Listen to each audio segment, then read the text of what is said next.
Lasă-mă, Evaco Blasterul nu e altceva decât un uscător de păr. Așa este, misiunea asta a fost total neinteresantă. Vreau să spun patrula avalanșelor. Ce suntem noi, spioni sau pădurari? Nici una, nici alta, suntem îngrijitoare de capre.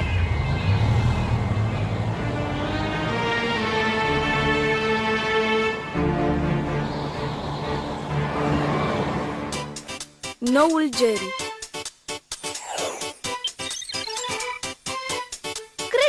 Toată treaba asta cu spionatul o să fie distractivă. S-a terminat cu zilele în care aveam misiuni în zone exotice. Cel puțin putem fi încântate de marea noastră excursie cu snowboard din weekend. Da! Ce-ați spune să uităm de Jerry și de misiunile lui plictisitoare și să ne concentrăm pe ce e cu adevărat important? Wow!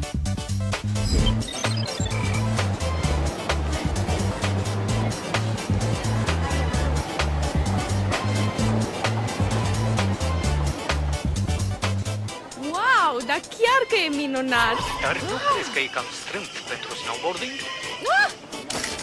Asta nu e deloc treaba ta! Așa că acum cară-te!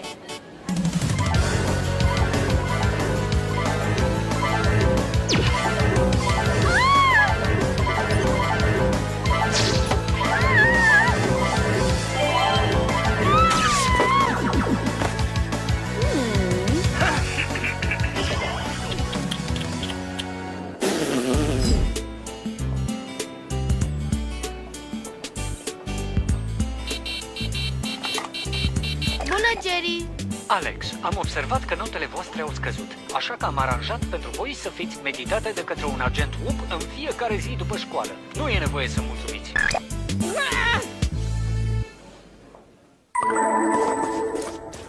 Bun, să fii spion înseamnă să treci de la monotonie la ridicol. Nici măcar nu ne putem pregăti pentru excursia noastră fără ca Jerry să se bage. Mie îmi spui? Omul ăla e lucrul cel mai oribil. Ar trebui să-i spunem și lui verde în față. Sunt perfect de acord. E timpul să punem piciorul în prag.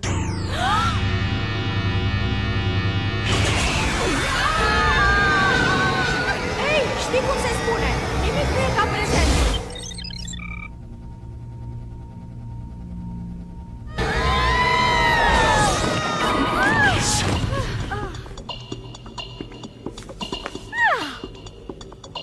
Gata, Jerry, suficient, ne-am săturat. Așa este, ne-am săturat să te tot bagi în viața noastră personală.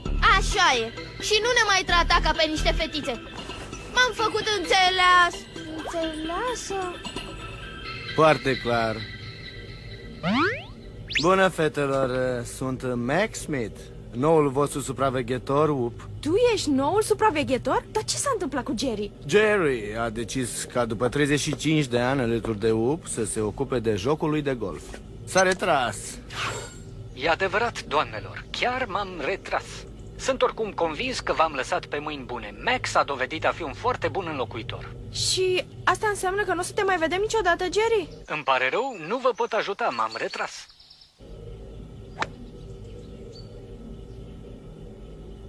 Nu pot să cred că Jerry s-a retras. Parcă ieri ne-a invadat intimitatea și ne-a călcat rău de tot pe nervi.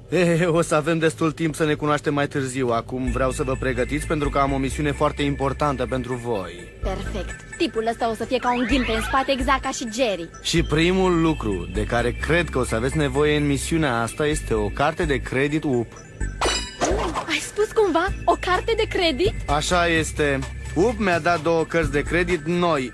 Prima voastră misiune este să vă duceți la cumpărături pe banii organizației. Știu un nou magazin minunat care s-a deschis la Paris. Paris! Și echipamentele noastre? Jerry ne dădea întotdeauna echipamente. Bine, iată o umbrelă arbaletă. un vehicul la pachet, un ceas camere de luat vederi, furtună la conservă într-un tub de spray și un tub loțiune pentru bronz imobilizator. Distracție plăcută.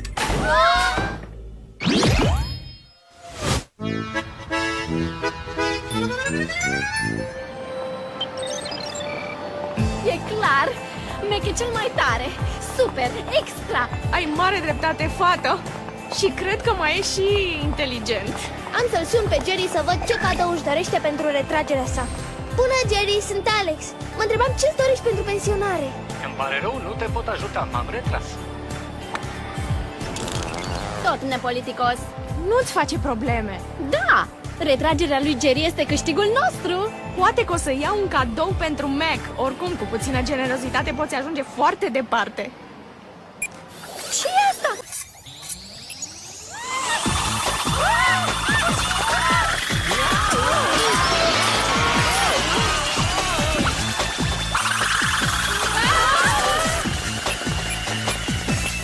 O, Doamne, ce pierdere! Ale erau din Kashmir. E timpul pentru un mic contraatac.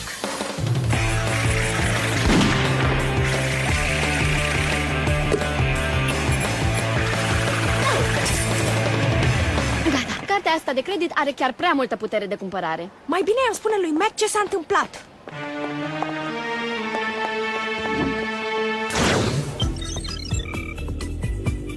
Drăguț costum. Wow, v-ați întors deja? Da, am avut o mică problemă cu cartea de credit. Nu că nu am fi apreciat faptul că ne-ai dat-o. Cum? Nu a funcționat? Nu, ne-a atacat ca o lamă rotativă a morții. De-abia am reușit să ieșim vii din magazin. Asta e pentru tine. Îmi pare rău că nu am avut timp să-l împachetez. Oh, fetelor, doar nu vorbiți serios. Din păcate suntem foarte serioase. Și la fel și factura de $200.000 pe care o vei primi de la magazin pentru stricăciuni. Chiar nu te intrigă faptul că eram cât pe ce să fim măcelărite de cartea de credit ucigașă? Alex, Mac e un agent experimentat. Probabil că a fost în atâtea situații periculoase că nici nu mai impresionează. Fetelor, îmi cer scuze. Trebuie să mă lăsați să mă revanșez. Ce ziceți de o aventură la Acapulco sau niște scufundări? Cred că am avut destule experiențe internaționale astăzi. Păi, atunci cel puțin vă pot oferi o întoarcere la clasa 1. Luați noul meu Turbo Titan 3000 XT. De-abia ieri l-am cumpărat. Încă miroase a vopsea proaspătă. Wow! Ei, dacă tu insisti.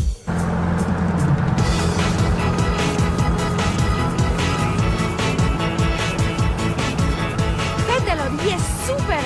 Adică puteți să credeți că Mac are atât de mulți bani? Minte are, e drăguț, iar mașina lui e o bombă! Mie îmi spui? Mașina asta practic se conduce singură. Oh, ochelari de soare. Pentru ce avem nevoie de ochelari de soare? E noapte. Nu e o problemă de necesitate, ci de modă. Wow, chiar că mașina asta era o bombă. Mă întreb ce ar fi putut să provoace asta. Întrebarea este cine a provocat asta? Ha?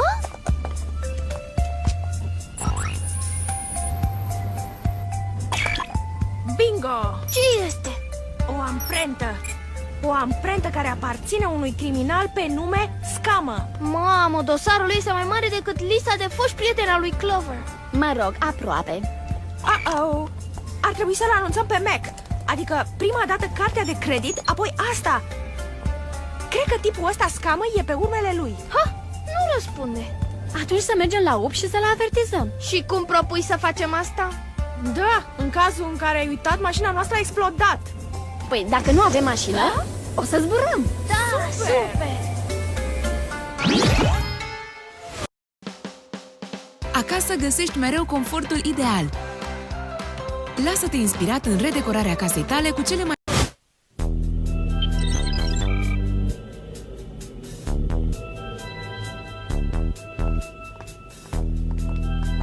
Unde poate fi? Nu știu, dar ar trebui să-i lăsăm măcar un bilet. În care se scrie ce? Mac, după ce la Paris cartea ta de credit s-a transformat într-o lamă rotativă a morții, un psihopat s-a aruncat și mașina în aer. Apropo, ce-ar fi să luăm prânzul?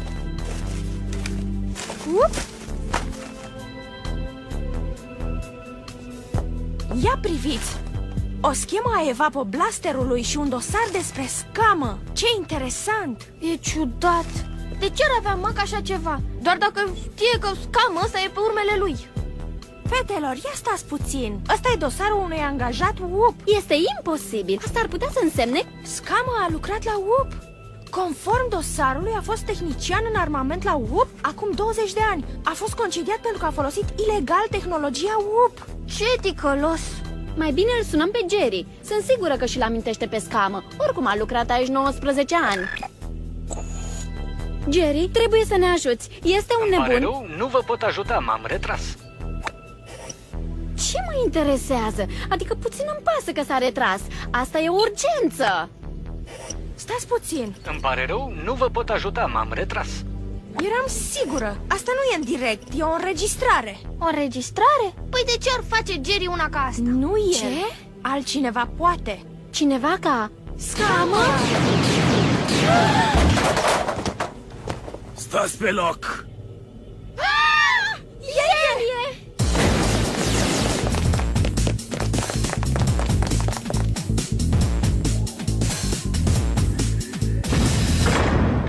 Poate putem folosi motocicletele ca să scăpăm de el. Primesc amendă de fiecare dată când îmi conduc mașina. Cum aș putea să conduc o nebunie ca asta? Ei, cât de greu poate să fie să o conduci? Aoleu! Mașini antigravitaționale! Nu mai e timp de lecții de conducere!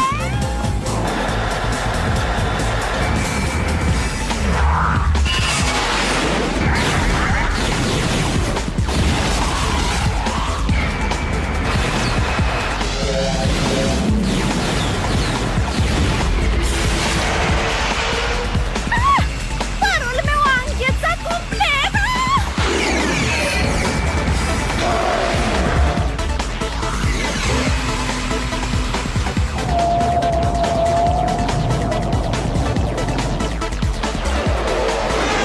N-am știut niciodată cât de îngrozitor poate fi locul ăsta. Bine că nu avem biroul aici. Cred că mi-a pierdut.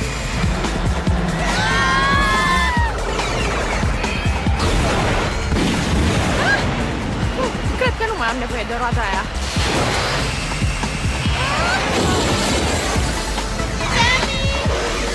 Ia-te după mine!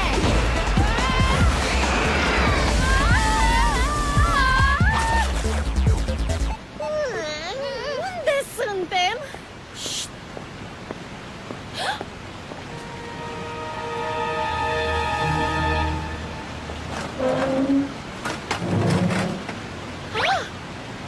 Mac?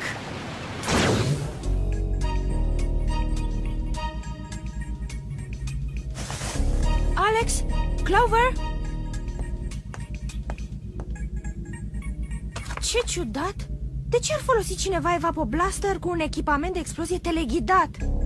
Suntem atât de fericite că ești tu și nu nebunul ăla de scamă. Da, ne-a urmărit prin tot sediul UP și pe tine te urmărește. Apropo, fetelor, mai aveți loțiunea de protecție împotriva soarelui la voi? Sigur. Și ce facem cu scama asta? Hei, știai că numele tău scris invers este Tim Scamă? Asta da ciudată coincidență. Tu ești Tim Scamă?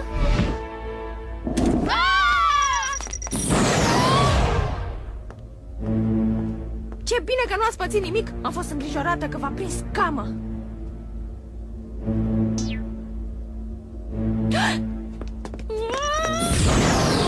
Nu te mai grăbi așa.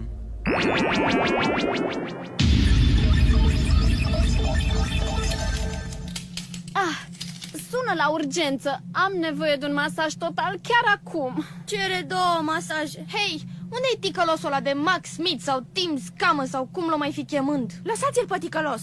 Noi unde ne aflăm?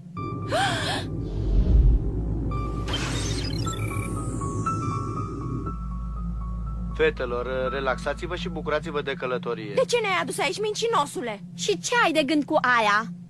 Am de gând să evapor toată apa de pe pământ cu acest dispozitiv de pe nava mea. Trebuie să o spun, chiar și pentru un psihopat ca tine asta e o idee complet nebunească. Mulțumesc. Ți-am citit dosarul de la UP. Știm totul despre trecutul tău criminal. UP n-a știut niciodată să mă aprecieze pentru geniul din mine. Aruncă banii, ești înconjurat!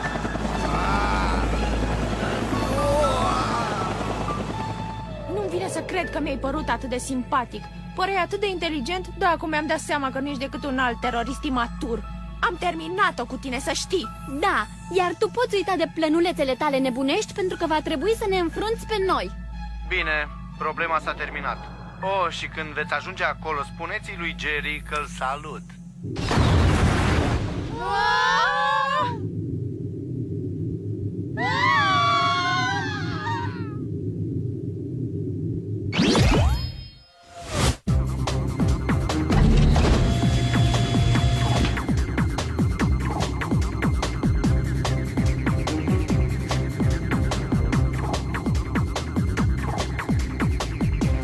În sfârșit, armele mele pot fi folosite.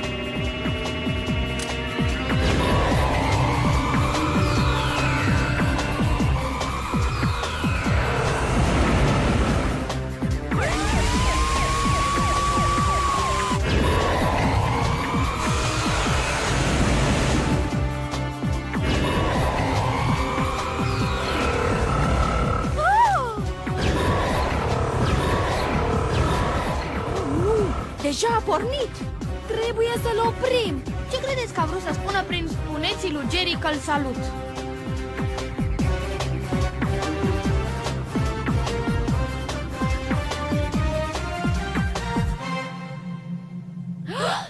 Jerry! Acum totul are sens. Scama l-a expediat pe Jerry aici ca să-i poată lua locul și să intre în sediul UP. Trebuie să ajungem la Jerry înainte să rămână fără oxigen. Dar cum o să putem ajunge la el? Stați, am o idee. Bună idee! Care-i ideea? O să folosesc jetul din spray ca să ne dea un mic avans.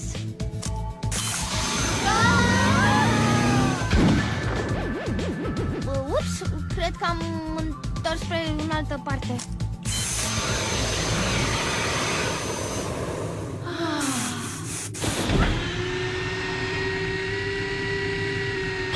Am reușit! Ne-am agățat de modulul lui Jerry! Acum du-ne înapoi la nava mamă.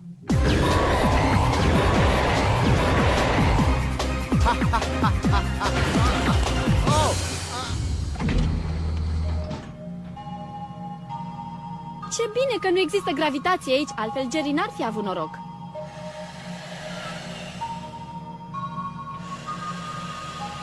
Haide, Jerry! Mai ai cel puțin 2 ani de trăit.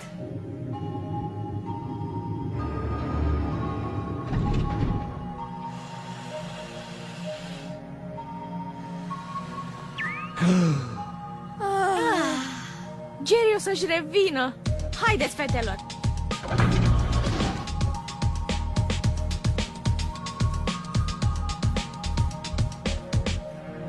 Unde ar putea să fie? Judecând după oceanul plutitor de acolo, nu poate fi prea departe. Trebuie să găsim evapoblasterul și să trimitem apa înapoi pe pământ. Evapoblasterul este chiar aici.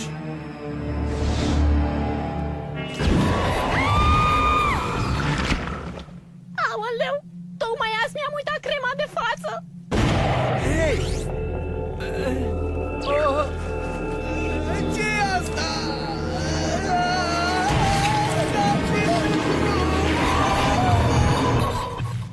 Jerry! Nu vă mai amintiți? Cred că asta a fost cea mai bună armă a voastră. Se pare că aveți nevoie de ceva răcoritor.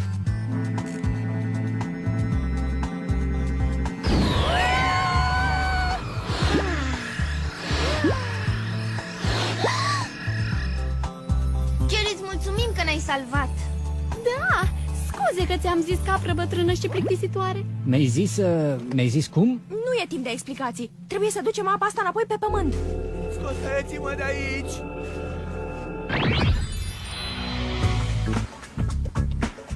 Deci, n-am pierdut excursia noastră cu snowboard-ul, dar cel puțin am salvat lumea. Și l-am salvat pe Jerry. N-am crezut niciodată că o să recunosc, dar chiar începuse să-mi fie dor de bătrâna capră.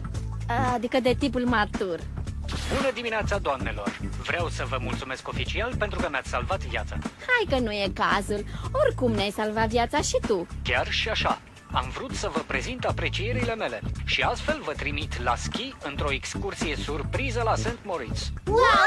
Asta da, Mulțumim! Excelent! Dar mai întâi am o misiune pentru voi. Am nevoie de voi ca să antrenați întreaga divizie K9 din WUP. Asta, bineînțeles, după ce vă faceți temele și după ce vă faceți curat în camere și după ce vă spălați trupul, după ce...